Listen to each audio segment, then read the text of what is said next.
Seguimos aquí en la tertulia del Quilombo de Periodista Digital y hoy es viernes y bueno, había tenido la idea de comentarle a Javier Venegas, que es periodista y es el editor de disidentia.com, ya conocen el portal, es el portal en el cual se pueden leer en este momento los mejores artículos periodísticos sobre lo que nos está cayendo, qué hay detrás de toda esta especie de intoxicación ideológica con la que tenemos que aguantar día a día.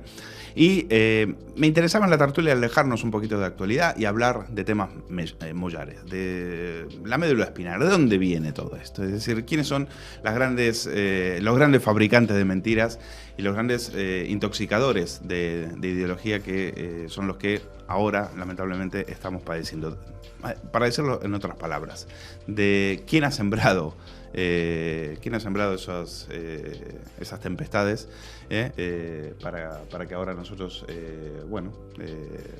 esos vientos, para que ahora estemos cosechando tempestades. Javier Venegas, ¿qué tal? ¿Cómo estás? Muy bien, gracias Luis. Bueno, inauguramos entonces estos viernes en los cuales vamos a hablar un poquito más de profundidad y el primer tema que vamos a tratar es Suecia, un tema que tú has trabajado, casi diría en solitario, siempre. Ya vienes desde hace tiempo alertando sobre Suecia como el gran exportador de ideología tóxica, ¿no? Es decir, es un país muy curioso, es un país que siempre se nos ha vendido como el ejemplo perfecto, esa mezcla entre socialismo y capitalismo, ese país ideal, ese país que ha logrado queremos ser suecos, ¿no? Claro, queremos tener la educación que tienen ellos, queremos ser escandinavos, es la gran utopía. Y detrás de esa utopía hay mucho engaño, Javier, hay mucho engaño. Bueno, es importante una idea que me interesa a mí, que es transmitir que es importante. Es decir, normalmente cuando vemos algo de este tipo de ideologías que llamamos tóxicas o que llamas tóxicas, tendemos inmediatamente a colocarle la etiqueta de marxismo cultural. Santiago Abascal en el Congreso estos días, exactamente. Y es un error, y explico por qué. Es decir, primero es un error porque al identificarlo como marxismo cultural, lo identificamos con una izquierda muy convencional, con el comunismo, el marxismo, y entonces inmediatamente fijamos nuestra atención y nuestras defensas hacia lo que siempre los liberales, las personas que aman la libertad, pues han considerado el enemigo, que es el comunismo. Y en realidad no es marxismo cultural, es peor que el marxismo cultural. Es algo peor. ¿Por qué? Porque no obedece realmente a un criterio netamente marxista ni comunista, ni mucho menos. Es mucho más intermedio, está mucho más entreverado y obedece realmente a la socialdemocracia.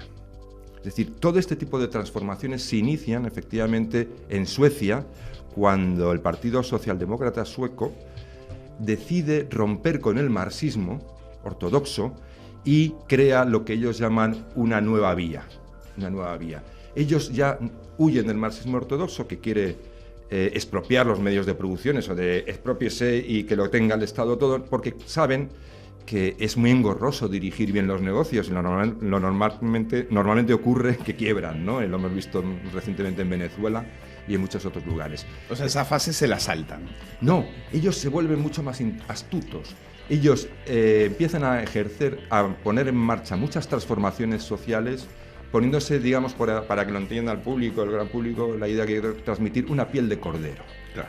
Somos socialdemócratas, no somos marxistas ortodoxos, y efectivamente no lo son, porque dejan las empresas y la producción en manos privadas. Claro. Porque es mucho más eficiente, pero lo que hacen es dar una vuelta de tuerca interesantísima, que es, en lugar de controlar el capitalismo o desmontar el capitalismo expropiando los medios de producción, lo que hacen es intentar controlarlo y someterlo condicionando la demanda.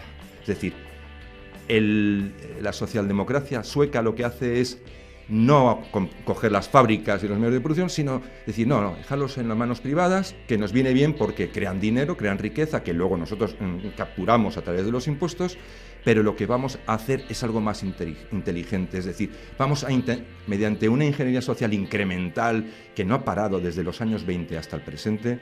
Años 20 empezamos. Sí, realmente empieza en los años 20. Ponerle fecha y lugar.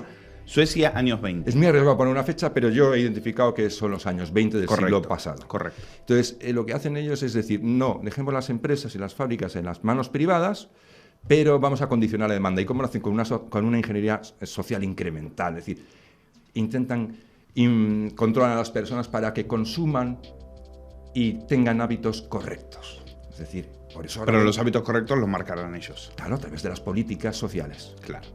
O sea, por eso dices que controla la demanda. Controla la demanda, es decir, ¿qué hace la empresa? Y lo estamos viendo en las multinacionales hoy en día, que se están echando en brazos de este tipo de tendencias porque saben el poder que tienen los gobiernos y que están legislando en esa dirección. Exacto.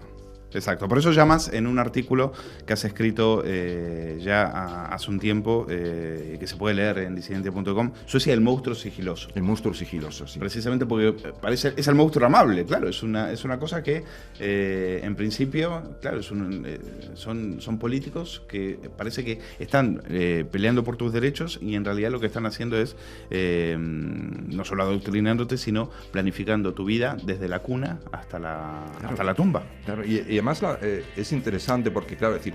Y eso se vende como el paraíso de la libertad. Claro, pero claro, hay reformas suecas que son buenas, y las reformas económicas que hicieron y que han vuelto a hacer recientemente son buenas. Es decir, hay cosas que están bien. Lo que pasa es que detrás de todo esto, incluso la reforma de las pensiones, que ya la quisiéramos nosotros aquí, hay una cierta inteligencia, no se puede negar, en determinadas políticas en Suecia, eso es innegable. Pero el problema es que todo eso está bajo una idea de sociedad que sí es peligrosa. Bueno, ¿qué pasa en los años 20? ¿Qué pasa en los años 20? Bueno, en los años 20 es cuando sucede esto que te comentaba antes, de que el Partido Socialdemócrata se desmarca. Porque se dice que precisamente los suecos adelantan a los nazis en algunas cuestiones. Sí, bueno, han ido siempre por delante. De hecho, yo creo que Suecia es el proveedor de muchas de las ideas, no solo nazis, sino en general, por así decirlo, aunque suene un poco duro y es una etiqueta quizá que es incorrecto ampliarla, pero bastante totalitarias desde el punto de vista de las personas que consideramos que la sociedad tiene que ser mucho más espontánea y mucho menos tutelada por el Estado, ¿no? Vamos a recordar un documental de hace tiempo, lo pueden ver en YouTube, se llamaba Los Indeseables, sobre precisamente lo que se hacía en Suecia. Se hacía, lo que decía Javier Venegas, se hacía ingeniería social, pero desde un punto de vista racista, genético. Es decir, estos tíos se adelantaron a los nazis por lo menos 15 o 20 años. Vamos a verlo y lo comentamos. Entre 1934 y 1975 se realizaron en el país nórdico 63.000 esterilizaciones de indeseables por motivos de eugenesia o higiene de las razas. Todo se inició en mayo de 1921, cuando el Parlamento sueco aprobó la fundación del Instituto Estatal para la Biología de las Razas, el primero en su género en el mundo. El cometido de esta institución consistía en examinar la antropología física del pueblo sueco y hacer una clasificación según los distintos tipos raciales. Solo durante el primer año, algo más de 100.000 personas, la mayoría de etnia lapona, fueron registradas, medidas y fotografiadas desnudas. A pesar de que nadie en Suecia negara el asunto de las esterilizaciones, no fue hasta 1997, con los reportajes publicados por el diario Dagens Nyheter, cuando salió y saltó la polémica y la indignación se generalizó. El gobierno sueco nombró una comisión especial de investigación y decidió que toda persona que hubiera sido esterilizada sin motivos justificados recibiría una indemnización. Hasta el momento han recibido dicha indemnización unas 1.500 personas. Pero son muchos los afectados que no reclaman porque sienten vergüenza y no quieren revivir los abusos de los que fueron víctimas. Bueno, poca gente, Javier, sabe de esto. A Suecia uno no lo relaciona con este tipo de prácticas. De hecho, cuando los nazis invaden los países escandinavos, en Suecia fueron de los más amables, precisamente quizás por esto. Y lo que tú decías, se adelanta, siempre van un paso por delante, van un paso, en este caso un paso del nazismo, y también lo hicieron en el caso del estado de bienestar, porque el estado de bienestar también es una, corrígeme, una creación de un matrimonio de economistas suecos, los Myrdal, que fueron la referencia mundial en aquellos años, con un libro que se llamó, bueno, hablamos de los años 30, Crisis in the Population Question, que es el libro paradigmático. La ONU, la UNICEF, es decir, todos los grandes gobiernos mundiales se marcaron como objetivo cumplir lo que se decía en ese libro. Sí, y además lo más curioso de este matrimonio de Alva y Gunnar Myrdal es que ellos mismos hicieron de su vida un experimento social. Es decir, ellos mismos practicaron en su propio matrimonio, en sus propias relaciones, todo lo que ellos explican en su libro. Claro, ellos son los que abren la vía, abren esta vía de basándose en que las personas tienen la teoría de que las personas, cuando dependen unas de otras, cuando tienen que relacionarse unas con otras y generan dependencias, no son libres. Es decir, lo que nosotros... Eso ataca directamente la idea de mercado, porque la idea de mercado está basada en la cooperación. Sí, O sea, pero no hay mercado si dos personas no se ponen de acuerdo. Aquí están dinamitando esa idea. Y dinamitan todo es que lo rompen todo de raíz, porque, vamos a ver, las personas necesitan... Es decir, lo que hoy entendemos y lo que estamos viendo con esto que llaman el género y todo esto, y la independencia de la mujer, el empoderamiento de la mujer, tal, lo que hay de fondo es una separación de los individuos. Sin duda. Es una ruptura de los lazos, primero, con el argumento y la excusa de romper las dependencias materiales supuestamente de las mujeres, de los hombres, se rompen también los lazos emocionales. Es decir, lo que hacen es separar a los individuos para que no tengan dependencias mutuas, porque consideran que la complementariedad y la cooperación espontánea son muy aparentemente amables, pero en el fondo son una forma de esclavitud. Entonces, es que es una idea salvaje. O sea, miran a los seres humanos como ratas. Exactamente. Entonces, ¿qué hacen? Transferir... Por eso atacan la familia. Es decir, claro, la familia en ese sentido es una institución... La familia convencional. La familia convencional es una institución que ellos tienen hay estudios en Suecia, que hacer volar por los aires. Hay estudios en Suecia que consideran a la familia monoparental preferible a la familia de padre y madre, porque no solo dicen que el varón puede llegar a ser prescindible, que no es necesario, es que es perjudicial dentro de la familia, que las mujeres tienen una estabilidad emocional mayor y una mayor asertividad con sus hijos si el hombre no está presente. De hecho, cuentas en tu ensayo que hasta el año 2016 para hacer inseminación artificial, las mujeres tenían que ir a Dinamarca, pero ahora todo eso ya está legislado. Claro, es que en Suecia había una ley, como puede haber en otros países, que los matrimonios que no pueden concebir, pues pueden practicar técnicas de inseminación y demás. Pero claro, no estaba contemplado para que una persona a su voluntad dijera: yo, como no quiero tener ninguna relación con nadie, pero quiero ser madre, quiero poder inseminarme artificialmente sin depender de un hombre, sin siquiera tener ni siquiera la relación del coito puntual. Es que ya es eso, ¿no? Entonces, en Suecia... ¿Cuál es el objetivo final de esto? Es decir, claro, si tú aíslas a los individuos, ¿los controlas más? Hombre, por supuesto. Es decir, esto no es más que la idea fundamental, y a mí la que me parece más aterradora, es que en lugar de haber dependencias entre nosotros, es decir, igual que yo tengo una relación contigo, con mi hijo, porque luego te cuento lo de los hijos, que también han ido por ellos, ahora esto ya es tremendo. En lugar de tener esas relaciones que consideran que no son relaciones saludables... Hay que romper los vínculos emocionales. Pero trasladarlos a una intensa dependencia del Estado. Que tú no rompes la dependencia, en realidad, de las personas, dependen, son propensas y necesitamos relación. Ahí está la clave. Siempre hay una dependencia, tú solo por ti mismo no te bastas para todo, es decir, no eres un tío que se recluye en una cueva, ¿no? Sino que, quieras o no, aunque seas más solitario, siempre tienes alguna relación y necesitas alguna dependencia.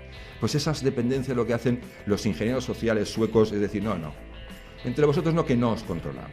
Y además luego hacéis cosas que no nos interesan. Y luego incluso podéis pensar por vosotros mismos o hacer cosas que no tenemos previstas. Claro. Entonces vais a depender intensamente del Estado. Es decir, por eso ahí en Suecia es una sociedad que aparentemente está en calma, pero en el fondo está muy revuelta. Porque ahora lo que están demostrando los estudios es que las personas, a pesar de que de cara al público parecen unívocas apoyando este tipo de políticas, hay mucha resistencia, y de hecho se ven en las prácticas diarias. Los suecos no se están amoldando a esa dependencia del Estado, no terminan de amoldarse. ¿Me describes, Javier, como una especie de laboratorio social? Sí, hay un laboratorio social de donde se está practicando cotidianamente la próxima utopía, es decir, la utopía orwelliana, la utopía igualitaria, en la cual al final todos con los ojos en blanco obedeciendo al Estado. Claro, es que ahí en el artículo te cito a Susan Sontag, que es una escritora y periodista norteamericana. ¿De izquierdas? ¿Una crítica cultural? Sí, de izquierdas. Que viaja, pues lógicamente, a Suecia, porque es el paraíso. El paraíso, no para saber, como hacen todos, para saber qué es lo que ocurría allí. Y ella escribe un libro interesantísimo y muy divertido, interesante y divertido, que se llama Carta desde Suecia, ¿no? Y ella escribe muchas cosas, pero entre ellas hay una cita muy interesante, porque ella se mezcla con la jet política sueca y va a reuniones, a fiestas y tal. Y ella llega a la conclusión de que los propios suecos le reconocen que lo que a ellos hacen allí en Suecia en políticas sociales, dice, 5, 10 o 15 años más después se acaban exportando al mundo desarrollado. Bueno, sí, y fíjate, han exportado. En los años 20 importan lo que estábamos viendo, ¿no? Las teorías de la biología de las razas. En los años 30 exportan el modelo del estado de bienestar, y hoy están exportando la idea de, también son pioneros, entre comillas, en esa diferencia entre sexo y género, cosa que trabajas también en el artículo. Sí, es que esto, es decir, hay detrás una idea que es lo que viene en Suecia y luego se propaga, y luego incluso, pues claro, en la conferencia de Beijing del 95 creo que es cuando oficialmente, digamos, las élites tecnocráticas del mundo dan, por cierto, que no hay que hablar de sexo, sino de género. Claro. Porque el sexo es simplemente se puede entender como una condición meramente biológica y tal. En cambio, el género tiene una conexión que a ellos les interesa. El género lo imponemos nosotros, la biología no. Claro. Ese es el tema. Por eso hay que eliminar la biología, porque la biología implica diferencias. Claro. Y nosotros, si tenemos diferencias, pues entonces no podemos controlarlo, no podemos igualarlo. Es eso, si distinguimos entre mujer y hombre. Si nosotros ahora decidimos quiénes son los hombres, quiénes son las mujeres, quiénes son los trans y demás, pues entonces ahí sí ya tenemos el control. Por eso, a mí, no sé si a ti te pasaba, yo me acuerdo que en los años 90 en la universidad, una universidad, la de Buenos Aires, por supuesto, marxista hasta el tuétano, insistían mucho con el tema del género, pero no iban tan claro, era muy... No te explicaban, insistían mucho, pero no te decían por qué. Y hoy, fíjate, después ya casi 30 años, o sea, esto ya viene de hace mucho tiempo, esto lo vienen trabajando desde hace muchísimo tiempo. Esto es un poco el mito del buen salvaje, es decir, es una cuestión de considerar y aceptar la idea de la tabla rasa. Es decir, nosotros cuando venimos al mundo no tenemos identidad, ni siquiera sexual. Toda nuestra identidad no tiene ninguna conexión biológica, ni tenemos dentro ningún gen, ni tenemos dentro ninguna pulsión natural. Todo esto se construye a través de las fuerzas que interactúan. La identidad te la construiremos de la nosotros. sociedad. La identidad te la construiremos. Claro, por eso los feministas hablan de la violencia estructural, ¿no? Me tienes que contar el tema de los hijos. Vamos a ver ahora también a una... Bueno, efectivamente, como siempre, en todo veneno ideológico también genera su propio antídoto. Y tenemos una bloguera sueca, la encontró de casualidad, se dedica precisamente a denunciar lo que está pasando con las perspectivas de género en Suecia. Vamos a ver un minuto de un pequeño informe. En Suecia puedes obtener un doctorado simplemente mostrando la diferencia entre niños y niñas a la hora de jugar y aportando soluciones a este problema. Porque en Suecia los jardines de infancia son responsables legalmente de la igualdad entre niños y niñas. Nos ponemos estas gafas para comprobar cómo trata a los niños, cómo se dirige a ellos. Como ves, son rojas y azules. ¿Sabe por qué? No. El azul representa los ojos de los niños y el rojo el de las niñas. Intenten no tratar al niño según su sexo. Y cambio de gafas. Y esta vez digo, oh, amarillas, son gafas positivas, utilízalas. Y después alguien pregunta, amarillas, ¿estas son algo así entre hombre y mujer? Eso no es algo sencillo, porque sus cerebros están llenos de, ¿cómo se dice? Prejuicios. Prejuicios, menuda palabra. Hay un jardín de infancia sobre el cual podemos leer en un informe público sueco acerca de la igualdad en la educación preescolar y que probablemente ustedes no hayan leído, pero yo sí, y les puedo contar que decidieron parar a los niños en la puerta cuando salían para que no pudiesen alcanzar el patio antes que las chicas.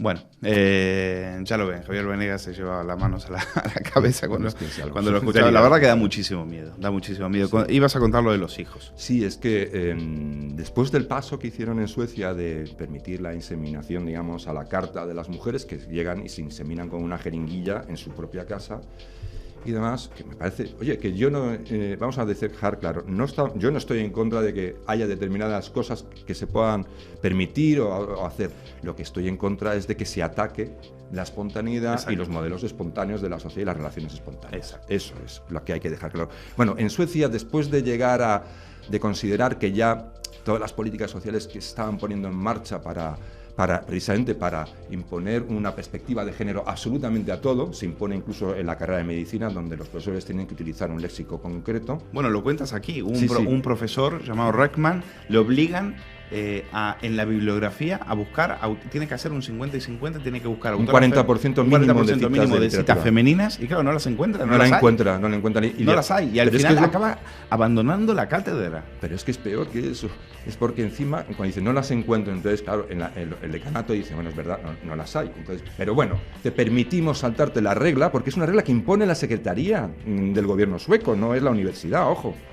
Dice, sí incluyes a Judith Butler. Judith Butler es una feminista postestructuralista. Es esto que hemos visto. Es la Leticia Dolera, pero a nivel planetario. Pero además es que este hombre, perdón, a ver, lo tengo aquí, Rickman. Este hombre, que es un hombre honesto intelectualmente, dice, es que además es irrelevante para mi asignatura. Exacto. Es que esta mujer es irrelevante, no aporta nada, porque él hace una clase sobre el pensamiento conservador en los tiempos modernos, ¿no? Entonces, ya está, pero lo importante es que volvemos a lo de antes. Cuando ya el gobierno sueco ha decidido hacer todo lo posible y ha habido por haber para que las mujeres y hombres estén separados y sean casi elementos completamente equivalentes y separados, van a por los niños. El gobierno sueco analiza y llega a la conclusión, las comisiones de investigación, de que el problema está en los niños, porque los niños están dentro de las familias y las familias adquieren los prejuicios que la igualdad de género pretende erradicar. Es un disparate, pero entonces hay una frase que es maravillosa, que es del propio gobierno sueco, que es educar a los niños en el amor del Estado. Coño, qué bueno. El amor del Estado, es decir, es algo que el amor de tu padre, de tu madre, de tu hermano, de tu abuelo, pero el amor del Estado, ¿cómo? ¿Qué amor del Estado? Porque lo que ellos intentan y lo que están haciendo es promover que los niños pasen menos tiempo con sus padres y más en los centros públicos. Es decir, quitar el tiempo de los padres con los niños para que no adquieran esos supuestos y presuntos prejuicios y que estén en el Estado. Claro, lo que ha descubierto la socialdemocracia es no les vamos a expropiar las casas, no les vamos a expropiar las fábricas, no les vamos a expropiar el campo, les vamos a expropiar la mente. Claro. Que mucho es, a largo plazo, es mucho más rentable. Y una conclusión simplemente final. Es decir, todo esto del que hablábamos de los años 20 en el siglo pasado, todo esto ocurre mucho antes de que la escuela de Frankfurt estaba todavía ahí. Claro, porque uno cuando piensa en marxismo cultural piensa en la escuela de Frankfurt, por eso tú dices, no. Es muy anterior. Luego, sí es cierto que la escuela de Frankfurt, que es muy oportunista, bueno, y muy diversa, ojo. Y hay una anécdota que, si me da tiempo, te la voy a citar de uno de ellos. Bueno, es que trabajaron, ¿no? Es que algunos de ellos acabaron en fundaciones de Estados Unidos, cobrando de los grandes magnates de Estados Unidos. Claro, pero eso es en los años 60, es decir, después de la Segunda Guerra Mundial, muchos, o durante la Guerra Mundial, lógicamente, por el nazismo, se trasladan a Estados Unidos. Eran judíos, Horkheimer, Marcuse, Adorno, emigran a Estados Unidos. pero ellos, digamos que supone una vuelta de tuerca adicional a todo lo que se inicia a través de Suecia y de la socialdemocracia sueca en los años 20. Es que es anterior a que a que la escuela de Frankfurt siquiera tenga ya... Sí, la escuela de Frankfurt es producto quizá del 68, si le quieres No, poner una es fecha, anterior, ¿no? es bastante anterior. Lo que ocurre es que no tiene una línea definida, ni mucho menos. Es una escuela muy diversa, incluso con personajes que están enfrentados entre sí. Es decir, incluso una anécdota muy interesante es cuando Adorno, que fue uno de los insignes representantes, Adorno.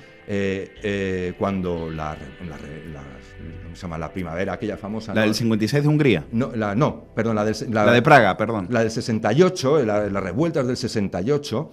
él se opone a esas revueltas porque detecta que efectivamente es una locura. Él dice, quieren destruir las instituciones. Claro, porque él era un aristócrata. Claro, quieren destruir las instituciones, pero no quieren dar un círculo virtuoso de la cultura. Quieren romper con el pasado y enterrarlo, quemarlo, y ir hacia un lugar que no se sabe a dónde nos va a llevar.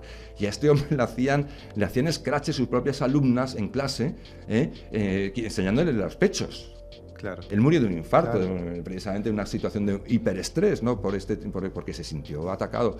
Pero esta idea es importante, porque cuando decimos marxismo cultural, disparamos los mecanismos izquierda y derecha. Claro. Entonces, personas que pueden ser progresistas y que esto lo pueden ver con muy mala cara, como decir, no les puede gustar, entonces se activan mecanismos de defensa. Que esto es una cuestión de izquierda-derecha, entonces me tengo que quedar con los míos, no lo puedo denunciar. Exacto. Bueno, Javier, yo creo que no podía haber sido mejor este estreno en estos viernes, en el cual vamos a pensar, a ser de disidentes, que es como pensar por nosotros mismos. Pensar por nosotros mismos, qué pecado, ¿no? Qué atrevimiento, pensar por nosotros mismos. Por supuesto, Javier, gracias por estar aquí con nosotros. El viernes que viene, seguimos trabajando, vamos a seguir hablando de estos temas que nos apasionan.